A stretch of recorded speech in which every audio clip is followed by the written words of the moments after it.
Olá, tudo bem? Tô de volta aqui, já fiz um vídeo agora há pouco, acabei de botar no ar um vídeo lá falando sobre o de esportes americanos, falando do March Madness, né, o mata-mata aí do basquete universitário, e não esperava ter que gravar um outro vídeo nessa sexta-feira, que não achei que fosse ter um tema relevante para isso, acabou surgindo aí. A Argentina tomou uma cacetada da Venezuela, aqui no amistoso realizado em Madrid, no estádio do Wanda Metropolitano do Atlético de Madrid, 3-1, e um placar, assim, contundente, assim, o placar mostra que foi um jogo em que a Venezuela foi muito superior e mereceu a vitória. O placar diz o que foi o jogo. A Argentina não conseguiu jogar, tecnicamente muito mal, jogadores assim que até são bons jogadores, o Lo Celso, assim, não conseguindo tocar direito na bola, assim, não conseguindo fazer jogada com o Messi completamente sozinho ali, também acabou não conseguindo fazer muita coisa. No final das contas, o 3-1 ali foi um placar justo e a torcida até deu olé. E, assim, falando rapidinho de uma questão da seleção argentina como um todo, aí vem numa série aí negativa já de muito tempo, aí vem desde as eliminatórias da Copa, que o time ficou trocando de técnico e não se acertou em nenhum momento. Empatou com a Venezuela em Buenos Aires, no Monumental de Núñez, né? Foi um dos resultados bem ruins da Argentina na reta final. Acabou se classificando para a Copa só porque o Messi teve uma noite inspirada em Quito, numa vitória da Argentina por 3-1, que se o Equador vencesse, a Argentina estava fora da Copa. Depois na Copa do Mundo, a Argentina continuou jogando bem, tomou uma cacetada da Croácia 3-0, empatou com a Islândia, e passou só com gol nos minutos finais contra a Nigéria. E depois perdeu de 4-3 da França, mas um jogo que o futebol mesmo foi para um placar muito maior que esse 4-3 aí, placar até enganoso. E eu até acho que isso levanta um pouco a questão do Messi, que foi muito falado aí como o melhor da história, essas semanas aí que ele jogou demais. Mas aí teve gente já provocando hoje também, porque... e de fato acho que é um problema aí no currículo do Messi até agora, não ter conseguido fazer na seleção argentina o que ele fez no Barcelona. Eu não falo nem em relação a gols, gols ou liderar a equipe, jogar bem. Estou falando em transformar a Argentina num time campeão, coisa que ainda não aconteceu, né? Tô tentando ajeitar a iluminação aqui. O vídeo passado ficou uma iluminação horrorosa. Parecia até que a lente estava embaçada, mas não estava não. Tô tentando acertar a iluminação nesses vídeos gravados à noite, é sempre mais difíceis. Mas então, a Argentina, no início, eu acho que os argentinos vão continuar achando o Maradona superior ao Messi por causa disso. E é um bom argumento, né? Mas aí vem o negócio. Essa é a pior Argentina da história. É muito tentador falar que essa é a pior Argentina da história. Eu nunca vi uma Argentina tão ruim quanto essa. Eu nunca vi a Argentina jogando tão mal.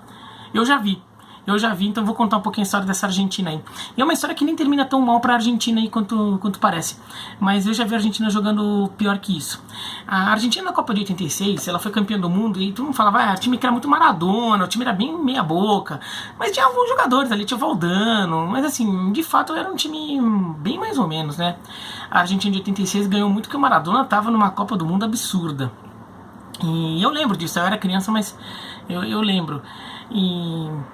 Mas depois, aquele período entre as Copas do Mundo de 86 e 90 foi muito ruim para a Argentina. A Argentina estava muito mal. A Argentina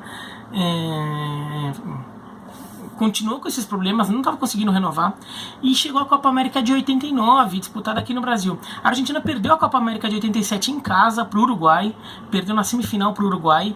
E o Uruguai depois ganhou do Chile na final. O Chile que havia metido 4-0 no Brasil. E daí chegou na Copa América de 89 aqui no Brasil. E a Argentina era uma das favoritas, tinha o Maradona jogando. Era um time que ainda tinha muitos jogadores jogando na Europa. Naquela época isso era um certo status aí jogar na Europa, porque não era, as portas não eram tão escancaradas quanto hoje. E a Argentina estreou ganhando do Chile por 1-0. O Chile, que tinha um bom time, depois empatou com o Equador 0-0, que era a grande revelação da Copa América, foi o Equador. O Equador tinha ganhado do Uruguai na estreia, o Uruguai que era um timaço, do Francesco, Rubem Paz, Rubem Sousa, era um baita time do Chile, do Uruguai. E o Equador ganhou do Uruguai e depois empatou com a Argentina. E o Equador ainda perdeu um pênalti, quer dizer, a Argentina podia ter perdido o Equador. E o Equador até aquela época era nada. Foi aquela Copa América que fez o Equador começar a virar uma seleção relevante, uma seleção que atrapalha os adversários. Era a seleção do Aguinaga, né, o Aguinaga aparecendo no futebol, que o Aguinaga depois foi jogar no México, jogou o Mundial de Clubes de 2000 pelo Necaxa, e tinha também o técnico Dusan Draskovic, um técnico iugoslavo na época, né, o técnico iugoslavo era o treinador do Equador, e depois ele veio aqui para o Brasil trabalhar no Bragantino. As coisas aleatórias do futebol. E aquela seleção do Equador era bem chata. Depois a Argentina ganhou do Uruguai de 1-0 e empatou com a Bolívia 0-0. Esse empate com a Bolívia deu início a uma série em que a Argentina ficou 10 meses, olha só, 10 meses sem fazer gol. A Argentina ficou 10 meses sem fazer gol. A Argentina empatou 0-0 com a Bolívia. Esse jogo foi em julho de 89, foi em Goiânia, foi na Serra Dourada. Daí a Argentina acabou se classificando para o quadrangular final com Brasil, Paraguai e Uruguai. Na primeira rodada, a Argentina jogou contra o Brasil. O Brasil tinha sido segundo no grupo, o Paraguai foi primeiro. O Brasil jogou com a Argentina. Foi o gol que ficou muito marcado pelo aquele gol de voleio do Bebeto. Foi 2-0 pro Brasil no Maracanã e teve aquele gol de voleio do Bebeto, que o Bebeto bate daquele jeito meio de lado, assim a bola vai no ângulo. Foi uma baita partida do Brasil, foi aquele jogo que o Brasil se soltou de vez aí para conquistar o título da Copa América. A escalação da Argentina naquele jogo, até tô com esse livro aqui. Esse aqui é o melhor livro sobre a história da seleção brasileira que tem, tá? Se vocês quiserem saber livro de história da seleção brasileira, os livros do livro, pega aqui, ó. Todos os jogos do Brasil.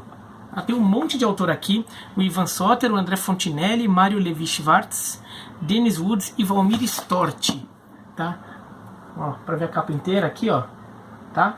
Esse livro fala de todos os jogos da seleção brasileira, jogo a jogo, com todas as escalações e um textinho aí sobre o jogo, mas assim, claro, esse livro aqui vai só até 2006, tá? Então, assim, mas assim, pra história mais antiga da seleção brasileira, ele é fantástico. A seleção da Argentina naquele jogo, Pumpido, que era o goleiro titular da Copa de 86, era um bom goleiro, não era espetacular, não era um bom goleiro. Clausen, Brown, que era zagueiro que fez o primeiro gol na final da Copa de 86 contra a Alemanha Ocidental. Ruggeri, que era meio líderzão ali, né? E Sensini que jogou muito tempo lá na Itália, na Udinese. Basualdo, de volante. Batista, de volante, também virou técnico. E Trolho. Olha o meio de campo. O meio de campo era Basualdo, Batista e Trolho. Esse era o meio de campo, assim. Capacidade de criação, articulação, zero ali. No ataque, Burruchaga, que era um bom jogador, até fez o gol do título da Copa de 86. Calderón e Maradona. O técnico era o Carlos Bilardo. O Canidia entrou no lugar do Burruchaga no segundo tempo. E o Just entrou no lugar do Calderón. Esse time da Argentina é horroroso. Esse time é horroroso. O time atual, a Argentina atual tem Higuaín, tem Dybala, tem podia ter o Icardi, mas o Icardi é brigado lá com todo mundo pelos motivos que a gente sabe. Tem o Di Maria, tem o Lautaro Martinez, tem um monte de jogador, né? Isso aqui, essa Argentina que é horrorosa. O Brasil ganhou de 2-0. Depois a Argentina perdeu de 2-0 do Uruguai também e empatou 0-0 com o Paraguai e fechou aí o quadrangular final da Copa América com a terceira colocação. Depois veio uma série de amistosos e a Argentina não fazia gol. Ela jogou contra a Escócia, não fez gol. Perdeu da Escócia. Jogou contra o México, não fez gol.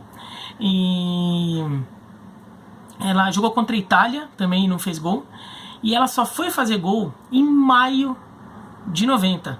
Maio de 90, assim, um mês antes da Copa. Ela ficou 10 meses sem fazer gol. E empatou, o gol foi um jogo amistoso contra a Áustria, em Viena, que foi 1-1. Esse jogo até me lembro, passou na Rede Globo, né, aqueles amistosos pré-Copa. Esse time da Argentina era horroroso, era muito pior que esse aqui. E o pior é que assim, essa Argentina já continuou horrorosa na Copa do Mundo, de 90.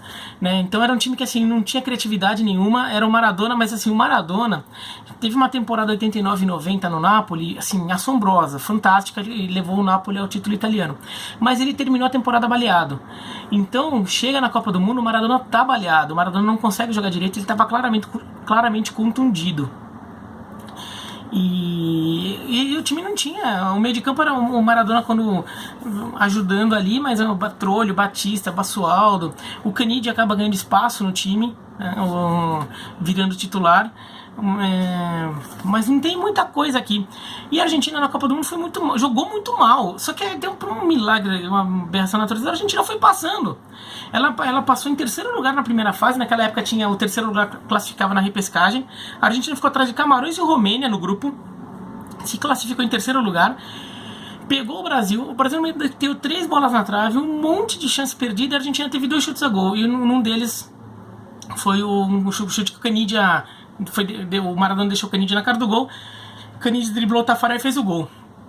Mas então a Argentina ganhou 1-0, mas um jogo horroroso. O Brasil teve as manhas de perder um monte de gol. Depois a Argentina empatou com a Iugoslávia 0-0, um jogo que a Iugoslávia foi melhor. Foi para a disputa de pênaltis. O Maradona perdeu o pênalti, mas ainda assim a Argentina ganhou porque o Goicoechea, que era um goleiro bem ruim. Tá? O Goicoechea ficou com fama, pegou um monte de pênalti, ele só sabia pegar pênalti, ele era bem ruim. A torcida do Inter mais antiga sabe, porque depois da Copa, não imediatamente depois da Copa, acho que uns 2 anos depois da Copa, o Goicoechea foi jogar no Inter. E a torcida do Inter sabe bem, como a torcida do Inter da época, como o Goicoechea não era grande goleiro, ele cansou de falhar com a camisa do Inter. Mas a Argentina passou na semifinal contra a Itália. A Argentina realmente jogou bem e acabou indo para a final, ganhou nos pênaltis porque o Goicoechea pegou 2 pênaltis e acabou indo para a final contra a Alemanha. E a Argentina não passou do meio de campo, tentando se salvar lá, perdeu de 1-0 e a Alemanha Ocidental foi campeã. Mas sim, esse time da Argentina era horrível e que assim, às vezes as conquistas mudam um pouco a percepção, fala, foi finalista da Copa do Mundo, terceiro lugar na Copa América. Não, o time é horrível e ficou 10 meses sem fazer gol. Então era uma Argentina que ficou 10 meses sem fazer gol. Então a Argentina de hoje não é tão ruim quanto aquela. Ela impressiona mais justamente porque no papel ela é boa. Então ela deveria estar jogando mais. E não tá. Aquela Argentina era ruim no papel. Então assim, mas eu ainda acho que aquela Argentina era a pior Argentina que eu já vi. E aquela Argentina tinha Maradona. E a gente fala, não, mas o Messi tinha que fazer a Argentina jogar mais. Tinha, até porque seus companheiros são melhores, mas o Maradona não estava conseguindo resolver muito para a Argentina naquele período. Até que na Copa de 90 em si, ele todo baleado, mas muito com espírito de liderança, tudo conseguiu ser a referência e a Argentina chegou na final. Mas assim... eu acho que não é o pior momento da seleção argentina no atual. Esse de 89 eu ainda acho que é pior pela qualidade de jogo, o nível de competitividade zero, assim, um time completamente... E não tinha nem por onde sair. Esse time da Argentina, você imagina, agora a gente está em março, ninguém duvida que em junho, julho, quando chegar a Copa América, esse time não se acerte. Né? E daí de repente até luta pelo título, pode até ganhar o título, porque no papel é tão bom quanto qualquer time das Américas. Acho que no papel só o Brasil tem um time tão bom quanto o da Argentina, e eles têm o Messi, né? Então acho que a Argentina ainda não está num momento tão grave, ainda que assim, o time atual seja o resultado de uma bagunça total de gestão, fica trocando de técnico toda hora, não tem técnico definitivo agora, e daí os jogadores não sabem também para quem responde, e daí tem umas panelinhas entre os jogadores que não ajudam. Ainda assim, acho que da Argentina de 89 era pior, é que falei aqui um pouco disso. Perdeu da Escócia, perdeu do México, e o México da época era menos competitivo do que o México de hoje, e a Escócia da época era melhor. Mas assim, ficou 10 meses sem fazer gols, 7 jogos no total, incluindo um jogo contra a Bolívia, que a Bolívia na época era tão inofensiva quanto a Bolívia de hoje, sobretudo fora da altitude. Mas é isso, então, falando rápido aqui da seleção argentina. Se gostou do vídeo aqui, se inscreva no canal, curta o vídeo, diz o que você achou. Tem um vídeo novo, eu gravei um vídeo hoje com o Bruno Formiga, até postei já nas redes a foto lá da gravação, tem a ver com esse vídeo de agora, viu? Inclusive essa camisa aqui foi usada no cenário, foi usada lá na gravação, tem a ver um pouco com o que a gente conversou agora, tá? Mas é isso, então, um abraço e até mais.